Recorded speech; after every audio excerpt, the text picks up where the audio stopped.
Okay, I am Senor Tucker, and a candidate for the school board. Mr. Tucker, thank you for being with us this evening. If you would, just tell us a little bit about yourself. Some of the applicants prior to you have already gone through this process, so they were familiar with it. We have your resume in front of us, very familiar with you in the system as a teacher, longtime teacher in Alleghany. Give us some background. Ask you a set of questions that we've asked each applicant. Okay, well, as I said in the resume, I've taught at Alleghany High School for 41 years. When I began teaching at Alleghany High School, I was a colt, and then we became a mountaineer. Education has been and continues to be a very big part of my life. And I am not, or was not teaching for 28 years. I worked as a cancer coach. I still work part-time. It's supposed to be part-time. Unfortunately, it often turns into a full-time occupation dealing with cancer patients. I do not treat cancer patients. That's not my job. My job is to teach people how to live with cancer. And I explain the procedures, and I'm very honest and upfront with them, and I'm very proud of my 5-year survival rate. I have been active in the community. I have been active in the school system. There are very few things in the school system that I have not been involved in. I originally thought after 41 years that I was going to close the door completely on that part of my life, because sometimes if you look at the past, you're going to miss the present and you'll miss the future.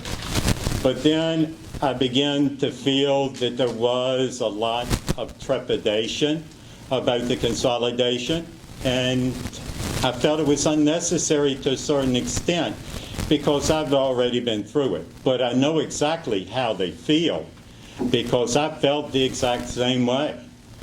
I saw what worked with the consolidation of 83. I saw the problems with consolidation of 83 and how we overcame them. And so it was, or is, my desire in some way to be of benefit. Thank you, sir. Mr. Nyson. Yeah, just had a couple questions. If you've been on the board at the time, would you have voted to close your middle school? To close Clifton Middle School? Yes. I don't like to second guess anyone when you're not a part of the board. But my idea for the Clifton Middle School was to utilize that building in a way that other school systems that are more progressive are already doing. We desperately need a STEM academy here.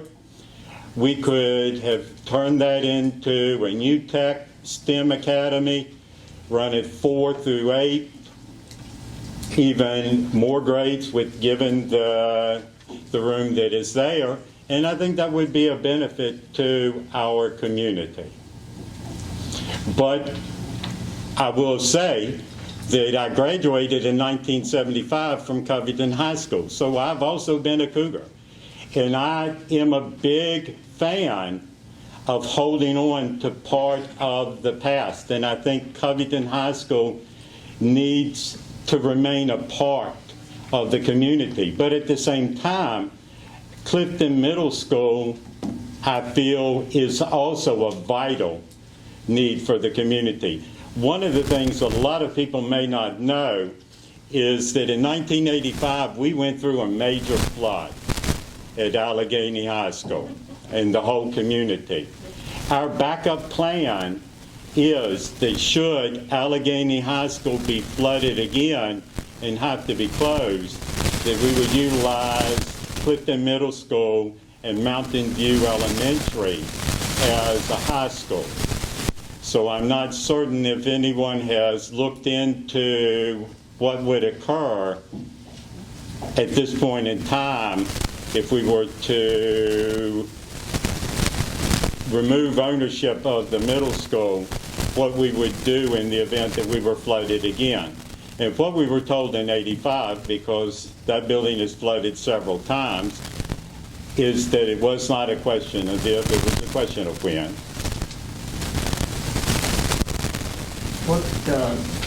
What really possessed you to run for this position?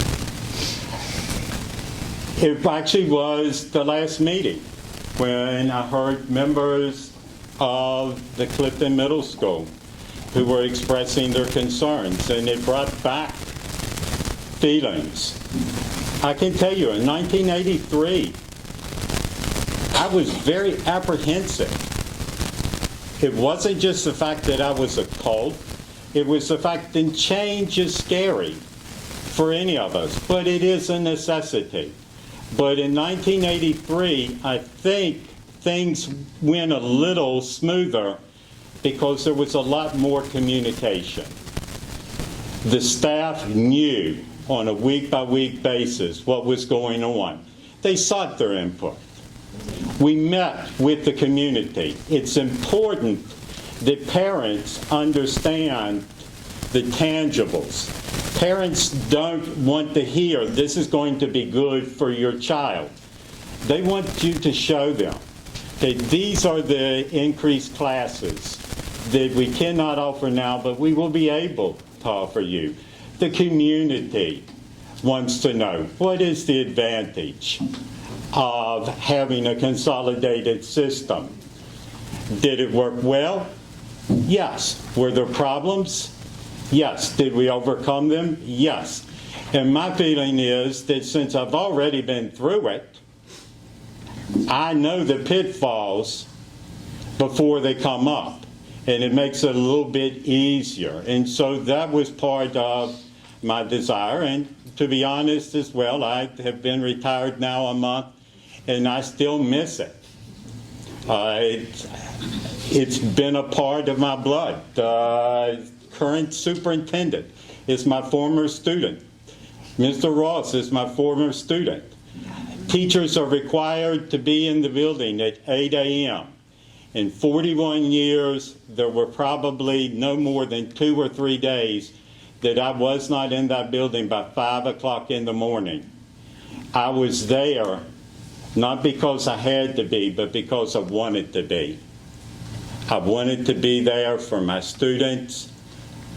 I did not realize how hard it was going to be to step aside from it.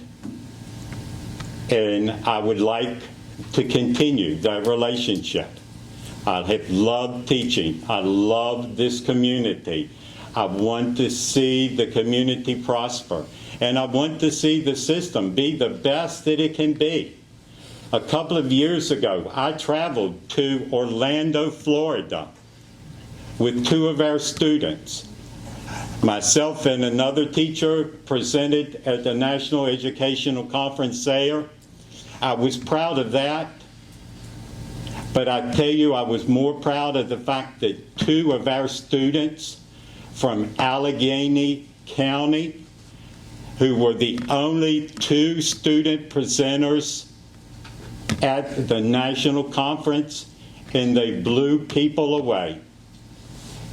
I think as educators and as a community, we need to take pride in our young people. We don't own the county. We don't own the community. The next generation has lent it to us. And it's our job to make certain that when we move on, that we've left it a little bit better than what we found.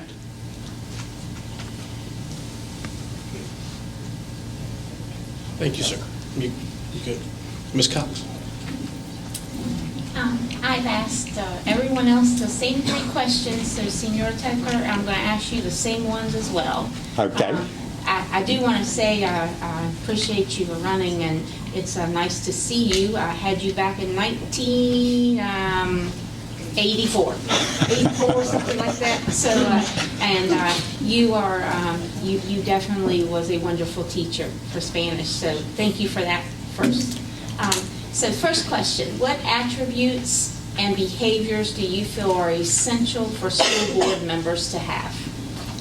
The first attribute I think that we need to have is that The teachers and the parents and the students do not work for us.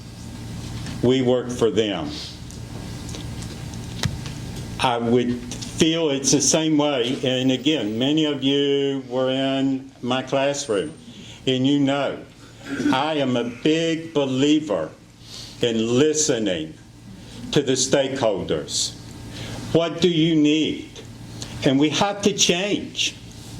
I tell people, when I started teaching at Alleghany High School, well, it was Alleghany County High School at the time, I was a coach, I could not do school business at home on the phone because we had a party line. If I tried to teach the same way that I did in 1984 to the students today, they would be lost. You have to adapt constantly. And you have to let go a lot of times of your own ego. And you have to accept.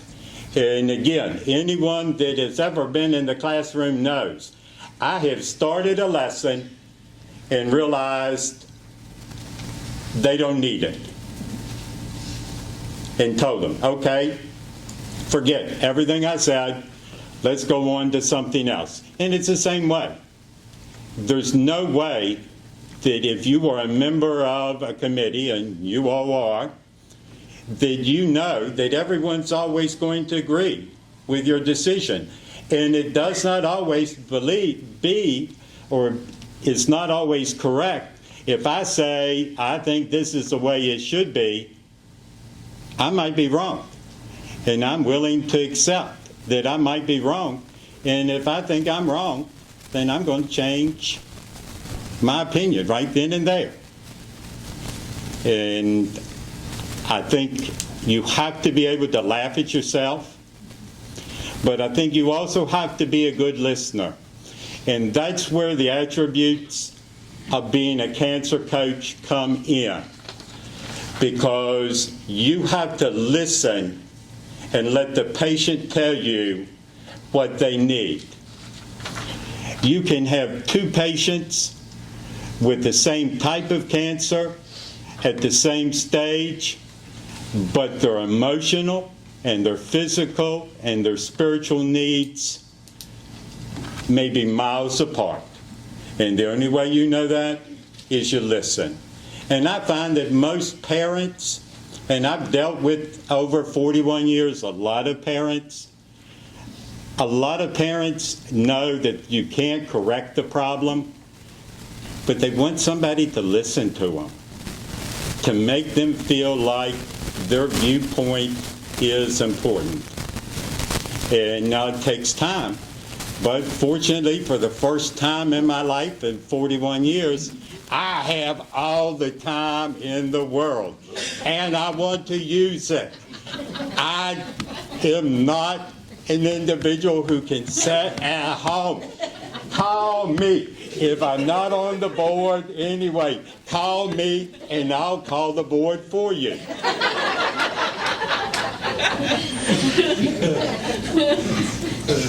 I can see where Ida gets her personality. Love Ida. Okay. What is the best way that you feel to address differences of opinion on the board or between the board and the administration? It goes back again to let everyone have a say, and then examine it with no preconceived ideas. As I said before, I'm fallible. I make mistakes each and every day. I have been on numerous committees. On some of those committees, I've been the chairman. On others, I've just been a member. And I found that, yes, I like to express my opinion, but I also realized that my opinion is not always the correct one. I listen, and I hope that the other members of the board or the committee at the time listen as well. It's also important to find common ground. It doesn't always have to be black and white. It doesn't always have to be your way or their way. A lot of times you can pull it in and kind of meet in the middle. So you want to feel, when the meeting is over, that everyone can leave saying, I got something. I may not get everything, but I got something. My last question, and you touched on this a little bit. Could you support a decision that you did not vote in favor for, and why or why not? Again, that is a responsibility that comes when you're part of a committee. And many of you here knew Mr. Grimacy, who was former school superintendent. I loved him. He was a wonderful educator. He had a policy. When he was thinking about making a decision, I could go in his office and shut the door and say, have you lost your mind? That is crazy. And I knew he was going to listen. And he knew that I understood that he was listening. But after I had made my presentation, if he went the other way, I was going to support his decision as if it had been my own. Because that's what it means to be a part of a committee. You have to be willing to support the other decision. The same way as a parent.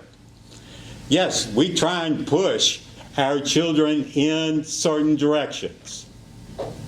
But once they make that decision, then you say, okay, I'll support you 100%. I'll give you a perfect example because I deal with it on a weekly basis as a cancer coach. I may believe that you need a particular procedure to help save your life or extend your life. But if you tell me, and you are in your right mind, no, Senor Tucker, I don't want any more chemo. I'm tired. I will support your decision 100%, and part of my role as a cancer coach is to go into the home environment and tell the other members of the family, this isn't your decision. It's their decision. They looked at the facts. They made the decision, and I support it 100%. Now, would it have been the decision I would have made? No. But once that decision is made, you got my support. Thank you. Thank you for being on fire tonight. Dr. Gomes.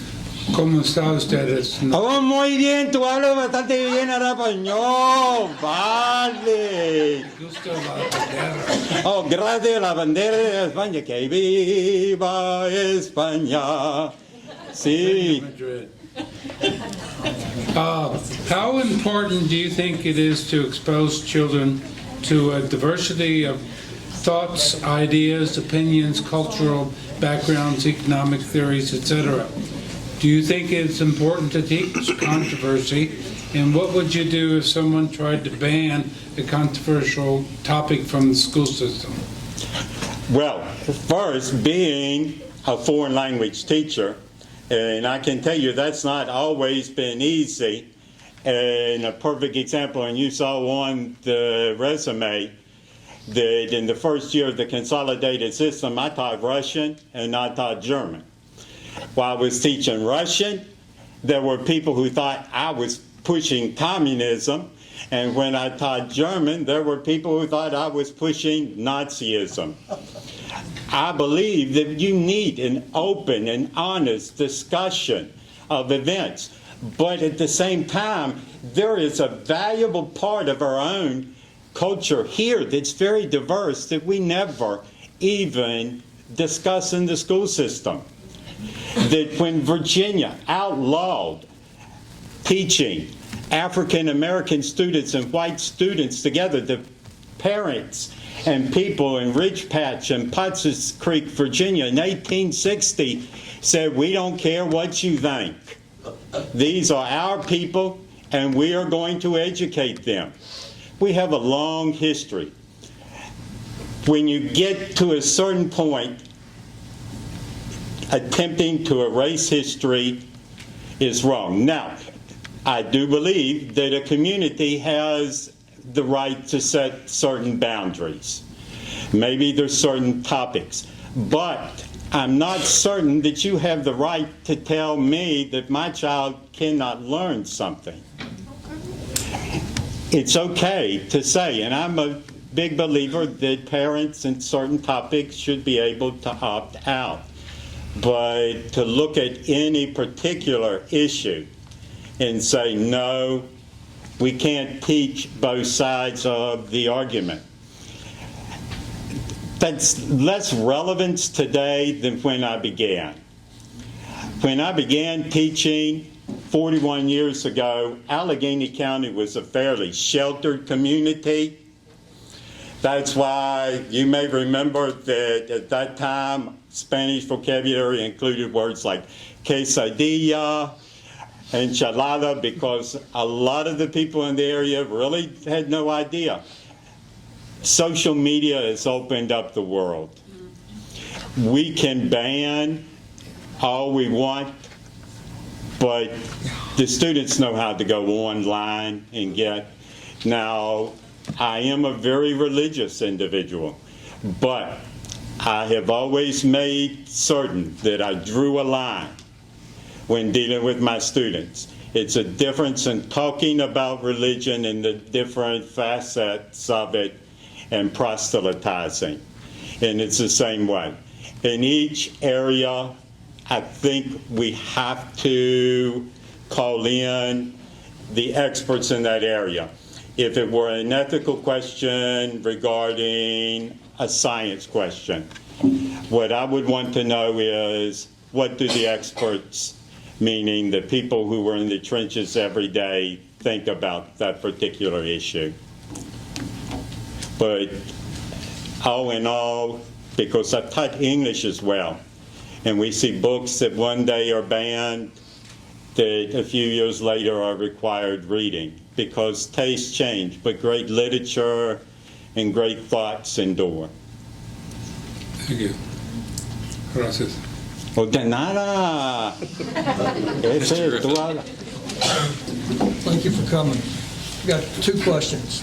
How you feel on the advanced technology and trade schools advancement needs to be, where you stand on it? Oh, as I said, if I had been earlier, I would have loved to have seen the middle school turned into a STEM academy. I believe that we need advanced classes. We need to prepare our students for the world that they're going to enter, not the world that we entered, because that world doesn't exist anymore, or the world that our parents or grandparents entered. It's a techno world out there, and I can tell you, it overwhelms me at times. I can text, but one finger at a time. And I watch these students going, and I'm thinking, how can you do that? We need that technology. We need the advanced classes so that when our students move on, they can be successful. I told my own children, I want you educated, not so that you will leave Alleghany County, but if you leave or stay in Alleghany County, I want it to be because you love the area, not because you don't have the training to do anything else or go anywhere else. Where you stand on parents' rights, what's taught in the school today? I think parents, again, should have a major voice in what goes on in the school. They're children. most parents want the best for their children. No. 100% of parents? No. Do we sometimes have to overrule parents? Yes. Because again, it's the same way, and we all have the relative that you say, okay, the children are coming to your house, but they don't get the ice cream until after they eat supper. And then you find out they go in and they want to be the good guy and say, here, and the child fills up on ice cream. It's the same way sometimes in education. Parents will say, you're giving too much homework, or your tests are too hard. And then you have to work with the parent and say, no, let's examine what's going on. Let's see how much time your child's actually putting into it. But now, one area that I do believe a parent should have a lot of say-so in is in the scheduling. What classes their child takes.